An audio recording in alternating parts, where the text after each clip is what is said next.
샬롬, 무덥고 더운 여름철입니다. 오늘 또 주님의 은혜와 평강 여러분과 함께 하시고요. 오늘 또 주님과 동행하고 또 말씀을 깊이 묵상하고 그리고 믿음으로 승리하는 하루의 삶이 되시기를 주의 이름으로 축원합니다.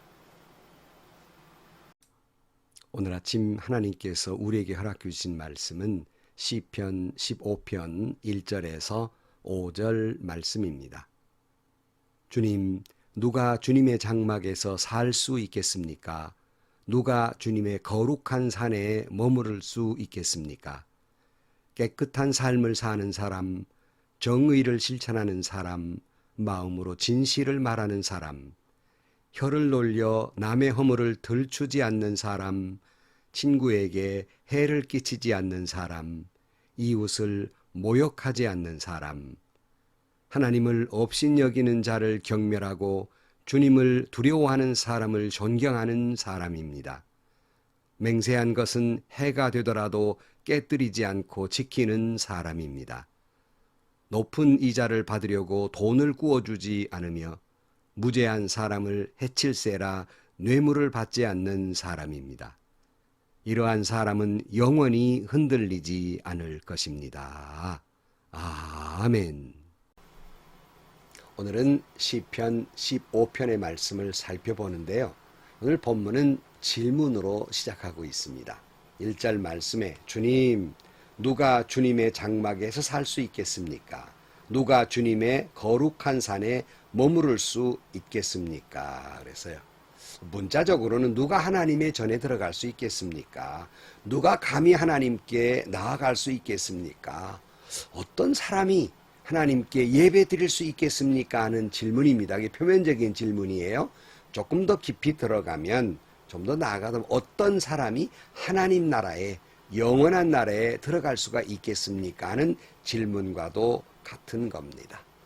어떤 학자는 이 시편 15편을 이렇게 얘기해요. 그러니까 성막에 예배하러 가는 사람들이 제사장에게 1절의 질문을 해요. 누가 하나님께 나아갈 수 있겠습니까? 해놓고 또 자기가 그 나머지 말씀을 외웁니다. 나머지 밑에 있는 말씀을 쭉 외우면서 내가 하나님께 예배드릴 자격이 있는가를 자문자답해 가면서 하나님께 나아가는 것이다. 이렇게 이야기하고 있습니다. 여러분, 자격을 논한다면 누가 감히 하나님께 예배할 자격이 있겠습니까? 자격을 논한다면 누가 감히 하나님 나라에 들어갈 수가 있겠습니까? 물론 저와 여러분은 예수 그리스도의 보혈의 공로로 죄 씻음 받고 하나님 나라의 자녀가 되고 그리고 하나님 나라에 들어갈 수 있게 된 것을 우리는 믿습니다. 그러므로 우리는 천국을 소유하며 살아가는 사람들입니다. 그렇다면 하나님께 예배하는 자, 하나님 나라에 들어가는 자, 이 땅의 마음의 천국을 소유하며 살아가는 자는 어떠한 자이어야 하는가 하는 것을 말씀하고 있습니다. 그러니까 우리는 질문을 해봅니다. 하나님은 어떤 사람의 예배를 기뻐하십니까? 하나님은 어떤 성도를 기뻐하십니까? 하나님은 어떤 목회자를 기뻐하십니까? 우리는 이처럼 끊임없이 질문을 해야 해요. 그러니까 여러분, 자기 생각, 자기 교만을 내려놓고 하나님의 뜻을 구해야 합니다. 어떻게 하면 하나님 앞에 바른 예배를 드릴 수 있겠습니까? 어떻게 하면 내가 하나님 앞에 올바른 주님이 기뻐하는 삶을 살아갈 수가 있겠습니까? 어떻게 하면 우리가 섬기는 교회가 하나님이 기뻐하는 교회가 될 수 있겠습니까? 하는 것을 끊임없이 하나님 앞에서 질문을 해야 합니다. 목회자들도 끊임없이 이런 질문을 해야 됩니다.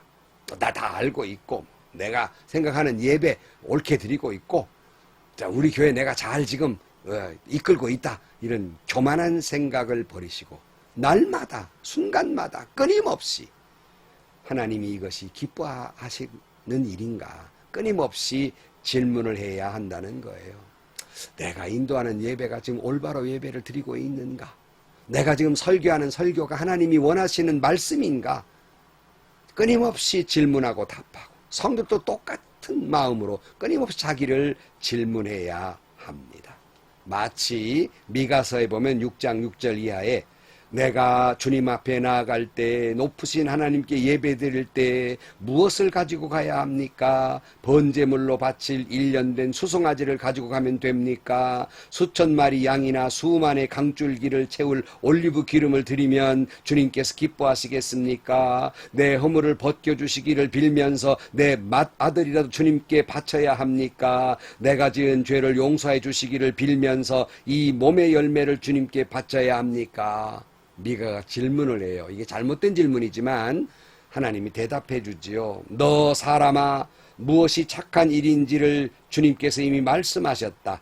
주님께서 너에게 요구하시는 것이 무엇인지 이미 말씀하셨다.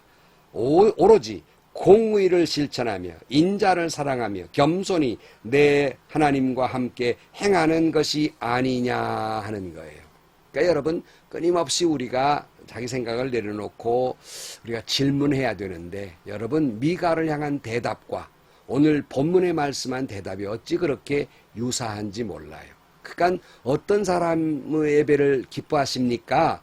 그러니까 어떤 사람이 하나님 나라에 들어갈 수 있겠습니까? 라고 질문했을 때 무슨 예배는 이렇게 드려야 되고 무슨 목회자는 어떤 가운을 입어야 되고 이런 절차를 말씀하고 있는 것이 아니라, 하나님이 기뻐하는 예배, 하나님이 기뻐하는 사람은 하나님과의 관계가 아니라 그 이웃과의 관계가 중요하다. 이렇게 말씀하고 전혀 예상 밖의 말씀을 하고 있는 거예요. 그래서 이런 관계가 중요하다는 대답을 하고 있는 겁니다. 그래서 시편 15편을 성도들이 살아가야 할 삶을 가장 잘 표현해 주고 있는 그 시다, 이렇게 표현하고 있기도 하고요. 또 탈무드에는 유대인들이 만들어서 목숨처럼 지키고자 하는 613조항의 이 조항을 다 말하고 있다, 이렇게 말해요. 또 어떤 사람들은 흔히 시편 15편을 제2의 십계명이다, 이렇게 말해요. 우리나라 번역에 이렇게 세보면 11가지의 말씀이 이제 밑에 나오는데요. 원어에 보면 10가지로 해석하는 것이 가장 좋다, 이렇게 이야기하고 있어요. 그래서 제2의 십계명이다, 이렇게 말합니다. 자, 그러니까 하나님께 나아가는 자, 하나님께 올바른 예배를 드리는 자, 천국을 소유하는 자는 어떤 자이어야 하는가 하는 거예요. 늘 여러분 강조해온 바가 있습니다. 그건 뭐냐면, 좋은 신앙인은 그 마음속에 그 신앙생활과 생활신앙의 일치를 유래하는 것이라는 말씀을 여러 번 드려요. 이와 마찬가지로 어떤 사람이 좋은 예배자인가 묻는다면, 그가 예배하는 모습과 그의 살아가는 모습이, 마음이, 영혼이 같아야 한다는 것입니다. 일치를 이루어야 한다는 거예요. 여러분, 제가 이렇게 질문해요. 성도들이 가장 원하는 목회자가 누구일까요? 여러 가지 조건 얘기했지만 한마디 말하면 여러분 다 이해하세요. 언행일치하는 목회자. 다 바라고 있지 않습니까? 그러니까 그 목사님이 설교하는 내용이나 삶이 같을 때 목회자를 존경하는 거 아니겠어요? 강대상의 모습이나 내려와서 살아가는 모습이나 남들에게 비춰든 모습이나 남들에게 비춰지 아니할 때의 모습이나 그 목회자가 같을 때 존경하는 목회자가 아니겠습니까? 그렇다면 꼭 목회자만 그래야 합니까? 성도도 마찬가지라는 거예요. 하나님 앞에 예배하는 모습이나 삶의 모습이나 같아야 한다는 것이고, 목사님의 설교에 아멘 할 때 그 마음이나 세상을 살아갈 때 그 마음이나 일치를 이루어야 한다는 거예요. 하나님 앞에 아멘하고 보여지는 그 모습이나 주일날 와서 나머지 6일 동안 직장생활, 학교생활, 가정생활이 일치를 이루어야 한다는 거예요. 그렇지 않아요? 여러분은 과연 그런 일치를 이루며 살아가고 있습니까? 오늘 본문은 10가지 말씀을 했다 그랬잖아요. 이거를 긍정적인 면에서의 5가지, 그리고 부정적인 면에서의 또 5가지를 말씀하고 있습니다. 긍정적인 면은 2절부터 정직하게 행하며 공의를 실천하며 그의 마음에 진실을 말하며 그의 눈은 망령된 자를 멸시하며 여호와를 두려워하는 자들을 존대하며 그의 마음에 서원한 것을 해로울지라도 변하지 아니하며. 긍정적인 거고요. 부정적인 면에서 3절에 그의 혀로 남을 허물하지 아니하고 그의 이웃에게 악을 행하지 아니하며 그의 이웃을 비방하지 아니하며 이자를 받으려고 돈을 구워주지 아니하며 뇌물을 받고 무죄한 자를 해하지 아니하는 자이니. 그랬어요. 그래서 긍정적인 면과 부정적인 면을 말하고 있습니다. 어떤 사람은 다 좋은 게 좋은 거지, 신앙인은 다 긍정적인 면으로 해야 한다, 뭐 이렇게 말하고 그것이 믿음이 좋은 줄로 생각하지만, 여러분, 정직하고 공의를 행하는 긍정적인 면도 필요하지만 악을 행하지 말아야 할 부정적인 측면도 있는 거예요. 비방하지 말아야 됩니다. 뇌물을 받지 말아야 됩니다. 그러니까 우리 믿는 사람들은 해야만 할 일도 강조돼야 되지만 해서는 안 되는 일도 강조돼야 합니다. 그런데 여러분, 이 말씀을 드리는 이유는 제가 목사로 설교를 하지만 해야 하는 일을 말할 때는 아멘을 잘해요. 이거 하면 안 됩니다. 그러면 아멘을 잘 안 해요. 그러니까 목사님들이 안 된다는 말을, 설교를 잘 하기를 두려워합니다. 이건 옳지 않습니다. 근데 이 말씀 10가지를 짧은 시간에 다 설명할 수 없지만 핵심의 중심은 이거예요. 이렇게 살려면 하나님 중심이어야 한다는 말이에요. 10가지 다 내용의 중심에는 하나님 중심이어야 한다는 말씀입니다. 예컨대 2절 말씀에 깨끗한 삶을 사는 사람 그랬어요. 개역 성경에는 정직한 사람이라고 번역하고 있습니다만은 이 깨끗하다는 말은 하나님께 제물을 바칠 때 흠도 티도 없는 깨끗함. 그래서 정말로 올바른 예배자는, 천국을 소유한 자는 하나님 앞에 그렇게 깨끗하게 살아야 한다는 거예요. 조금 더 전진하면 거룩한 삶을 살아야 한다는 말인데요. 거룩이라는 말을 설명할 때 이미 드렸습니다. 이 거룩은 우리 자신이 무슨 도덕적, 윤리적으로 완벽한 거룩이 아니라 하나님께 속해서, 하나님께 속한 것이 성물이 되듯이 하나님께 속한 사람이 돼서 하나님 중심으로 살아서 깨끗한 삶을 살게 되는 것이다. 그런 뜻이고요. 정의를 실천하는 사람이라 하는데 이 정의란 말을 채테크란 원어를 쓰는데요. 이것도 마찬가지예요. 이웃과의 관계에 있어서 정의로워야 되는데 이것은 하나님과의 올바른 관계를 지키는 사람은 이웃과의 관계도 바르게 산다는 거예요. 하나님 중심이죠. 또 마음으로 진실을 말하는 사람 그랬어요. 이 마음의 표현이 말인데요. 신앙인은 말을 함부로 해서는 안 됩니다. 거짓말해서도 안 되고요. 욕해서도 안 되고요. 남을 헐뜯는 말 해서도 안 되고요. 남을 정죄하는 말 해서도 안 되고요. 남을 비방하는 말을 해서 안 됩니다. 왜냐? 이것도 하나님 중심. 왜 그렇습니까? 하나님이 들으시기 때문입니다. 무슨 말을 하든지 하나님이 듣는다는 사실을 잊지 마세요. 하나님 앞에 말하고 있다는 사실을 잊지 마세요. 그래서 하나님 중심이라는 거예요. 그래서 말에 대해서 3절에 보면 이것도 다 말에 관한 거잖아요. 그의 혀로 남을 허물하지 아니하고 그의 이웃에게 악을 행하지 아니하며 그의 이웃을 비방하지 아니하며. 다 말 조심하라는 거예요. 왜? 하나님이 들으시니까. 하나님을 믿으니까. 그 다음 또한 진정으로 하나님 중심으로 살아가는 사람은 모든 인생을 존중히 여길 줄 알아야 한다는 거예요. 물론 그의 눈은 망령된 자를 멸시하며 그랬지만 강조하고자 하는 것은 여호와를 두려워하는 자를 존대하며 그랬어요. 여러분, 우리 신앙인은 하나님을 믿는 모든 사람 존중히 여길 줄 알아야 해요. 교회 안에서 직분이 있다고 직분 없는 사람을 함부로 대하거나 하대하거나 옳지 않습니다. 하나님을 믿고 직분을 가진 사람일수록 그렇지 않는 사람들에게 겸손히 머리를 숙이고 그분들을 존중히 여길 줄 알아야 하는 거예요. 찰스 스폴츠는 이렇게 말했습니다. 남을 해치기 위하여 이 집 저 집을 두루 다니는 자의 혀끝에는 마귀가 붙어 있고 그 말을 잘 들어주는 자의 귀에도 마귀가 붙어 있다. 남 비방하는 사람 말에도 그 입에 마귀가 붙어 있고 그 말을 또 해하고 듣는 사람의 귀도 마귀가 붙어 있다 그랬어요. 우리는요, 말을 내면요, 위로하고 격려하고 축복하며 사랑의 언어로 이야기해야 합니다. 우리의 손과 발과 혀는요, 하나님의 은혜와 사랑을 전달해주는 매체가 되어야 합니다. 그리스도의 편지가 되어야 하는 거예요. 자, 그런데 그 다음에 4절 이하에 보면 한마디로 욕심 부리지 말라는 뜻이에요. 4절에 보면 중반 이후에 그의 마음에 서운한 것은 해로울지라도 변하지 아니하며 이자를 받으려고 돈을 꾸어주지 아니하며 뇌물을 받고 무죄한 자를 해하지 아니하며 다 욕심 부리지 않는다.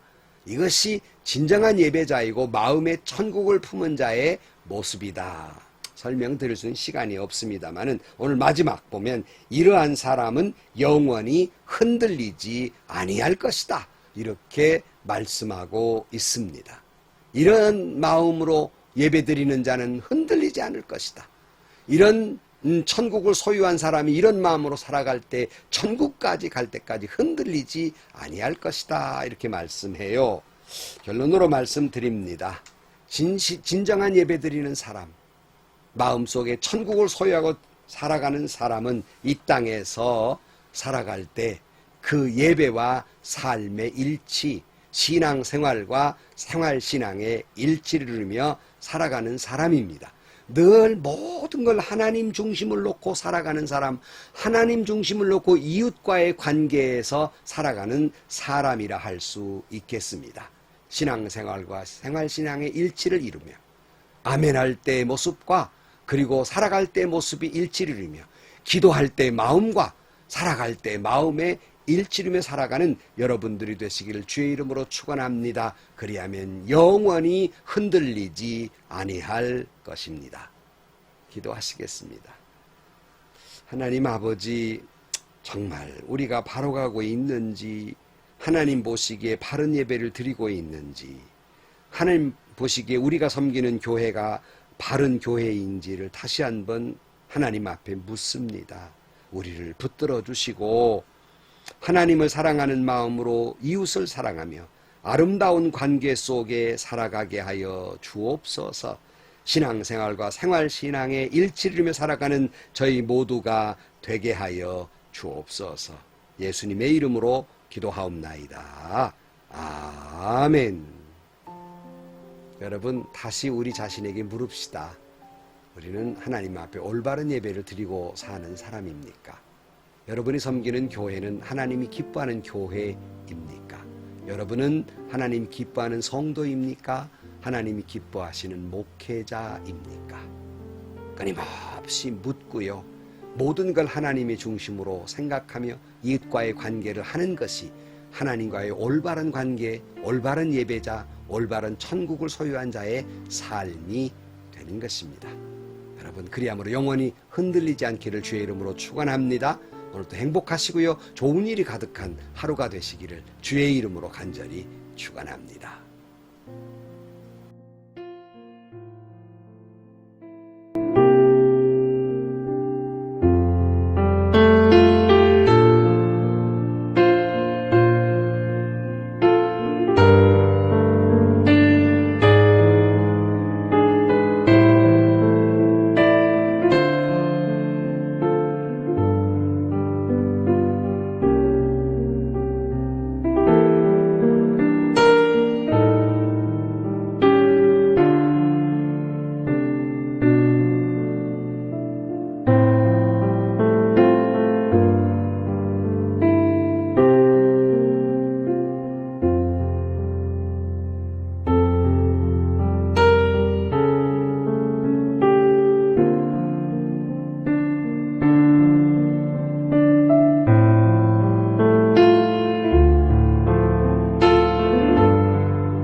있습니다.